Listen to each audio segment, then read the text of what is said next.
Hi everyone, it's Oh. Linda and Michelle. It's Saturday. It was a beautiful Saturday here in our area. It hit 70 something today. And we thought about maybe we shouldn't spend these beautiful days in the theater. But we went anyway. We came out, it was pouring rain, and it was like, okay, so it doesn't matter that we spent the day inside. It's spring. It is spring It is here. spring, I so mean, we've been known to get snow here in April, so you never know. you never But I know. know we have more nice days than bad days. I usually when spring hits. So Yeah. So today we saw two movies, and they couldn't be more different from each other. Oh my gosh, so totally different. The first one we saw was called The Penguin Lessons. yep, and this was a movie. I'll give you a little intro to it. This was a movie about this man who took a job as an English teacher at a boys' school in Argentina.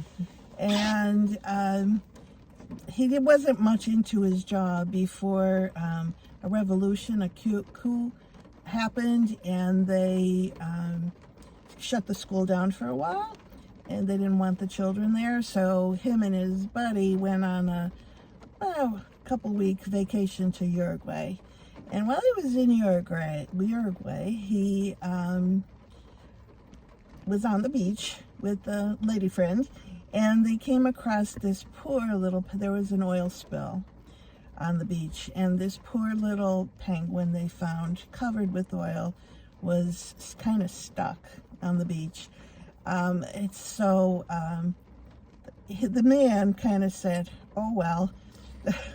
I guess he's going to die like the rest of them. No, but the woman he was with, full of compassion, said, no, we need to take care of him. So they did pick him up and take him back to the hotel and gave him a bath and cleaned him all up, and he was good to go. But the lady, with all her compassion, left this man alone with this penguin, which he wasn't really thrilled to get right from the beginning. So he just like, okay, so now he has a penguin in his room, and attempted to get him back to the ocean. But the penguin had nothing to do with it. He took him to the beach, and the penguin followed him back, and he threw him in the ocean, and the penguin swam back. So anyway, the man ended up putting this little penguin in a suitcase and taking him back to Argentina. Yes. As it was kind of cute too, as he was going through customs, he had it like in a little tote bag and off his shoulder, and for the most part, the penguin was quiet, but as he was going through customs, the penguin started to like make some noise, and the customs agent said, what is that? And he told him, and the guy did not want this penguin. He just didn't know how to get rid of it. So he said to the customs agent, okay, I'm caught. You can have the penguin. Customs agent didn't want it, didn't know what to do with it, said, no, you're all right, just take it along. So he had to take this penguin with him back to school, where he was not allowed to have pets. Yes, they considered this penguin a pet. Yes, so he had to hide it. So he hid it in the bathroom at night and on his little balcony patio during the day. And the penguin would like poop in his apartment, and they talked about how he stunk. Eventually, the housekeeper found him. And fell in love with him. Yes. And then the housekeeper's granddaughter found out about him. And then he took the penguin to his classroom. He had an idea one day, because his students were very rambunctious, and they were being nasty to each other and throwing paper planes. Each other. And they were like maybe 14-year-old young boys. And he thought maybe he could unite them with the penguin. And that's exactly what happened. Once he took the penguin into the classroom, they kind of rallied around. Yeah. Because they knew the penguin wasn't allowed to. So they had kind of a secret going on between all of them at the time. So yeah, it was really cute to see. It's a really cute movie. But the movie also has some substance. As Michelle mentioned in the beginning, It was 1976, and they were talking about a political coup going on in the country. And I'm wondering if you can tell me, if you guys know, please comment below. But we watched a movie from Brazil. I'm Still Here, I think was the name of it, fairly recently. And it very much had the same tone. It was set in Brazil in, I think, 1972. Now, this Penguin movie, was 1976. But the same thing. There was a military coup at the time had taken over the government.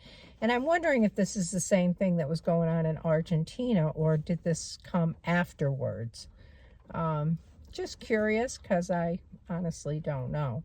Yeah, but anyway, it was as the movie progressed, this teacher, who he was trying to put him in a zoo for the longest time, and it never happened. Well, he took him to the zoo one time. Finally, the zoo made room for him, and he took him, and he saw these little tiny cells that these penguins were living in kind of like dirt and filth, and came out and said, nope, they have no room for him. Couldn't do it because he became attached to this little penguin. He really did.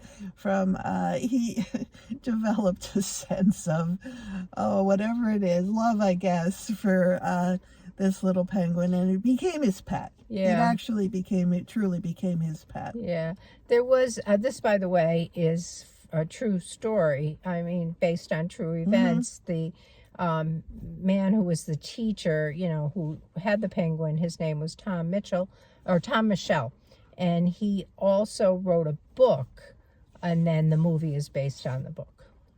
Yeah, so it was a nice story based on something that truly did happen, which always makes things extra special, interesting. Yeah, who knew that penguins make nice pets? Like, seriously, who knew that? Yeah. This is the second movie we've seen fairly recently about penguins, people making penguins their pets. And the last one I think we saw was also a true story. So, like, how does that happen? How does a penguin, I don't know. Well, they're awful smelly, though, they say. We don't live anywhere near penguins, so I never saw a penguin close up in person. But they're so cute. They are very cute. Really does make you want one as a pet. This little guy was very cute. Yeah. So this movie has some substance to it. It's not just, light and fluffy. I mean, it is very nice family story. Yeah, it is. But there is substance to it, and a few tears shed along the way too. Honestly, there were some parts that broke your heart. Yeah, there was a gentleman sitting behind us, an older gentleman, who, on the way out, his family asked him, and he said, "Oh yeah, I shed some tears." Yeah, they were there. Yeah. Don't want to give the whole story away. Yeah. So if you go see it, how would you rate it? I liked it. I liked it a lot. I want to say an 8, maybe. Yeah, it's somewhere between a 7 and an 8. I mean, it's you'll say 8, I'll say 7. Then it's somewhere in between there. I want to say, because it was a sweet movie, really. Yeah, it definitely is worth spending your time to go and see it. Or even if you have kids, they'd probably enjoy it too. Yeah. All right, well. So that's what we have for you. If you've seen it, let us know. And I think it just came out in our theaters anyway this weekend. Yeah. So you have some time to see it. It's fairly new, so yeah. So we'll catch you in the next one, I guess. All right, have a good one. See ya. Bye.